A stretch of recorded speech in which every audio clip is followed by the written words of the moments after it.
国际消息来看，这泰国甲柬埔寨边境10月停火，不过今年2日啊是又搁战起来。若是有人死伤，埋害大阵住伫咧边境的居民，都爱离开家乡。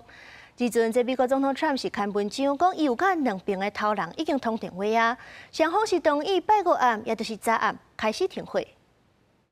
美国总统川普伫咧伊家己的正式社群讲，已经就泰国甲柬埔寨之间的冲突，甲两个国家领袖对话，双方同意12拜五暗开始全面停止射击，并且等到10月由马来西亚总理安华协助所促成的和平协议框架。泰国看守总理阿努廷伫通话了开记者会，讲泰国唔是侵略者。นี่คือเหตุ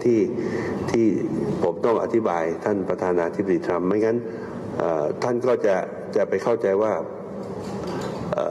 เราเนี่ยเป็นฝ่าย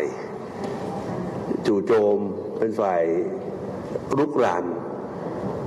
ประเทศกัมพูชาซึ่งไม่ใช่เลยเราตอบโต้แต่เราเวลาตอบโต้ในบางครั้ง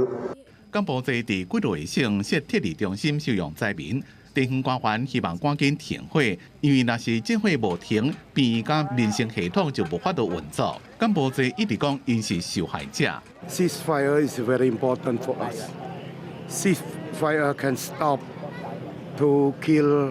people, like you see, from our newborn to our elderly, for our civilian, can stop our military die, injury. 虽然双方同意停火，不过边境是毋是让真正恢复长久的和平，也该观察。分析认为，冲突的原因涉及到主权的争议，也有一寡历史的恩怨，敢若靠停火无法度完全化解。而且泰国国内政局也是区域稳定的一个变数。看守总理阿努廷伫最近宣布解散国会，准备要重新大选。以后选出来新政府是毋是延续之前对柬埔寨政策，也阁无确定。伫咧外交调解也阁内政转折的这个时阵，这边的停火是毋是让真正和平的起点？国际社会密切伫咧注意。公司新闻张伟林、吴其昌编辑。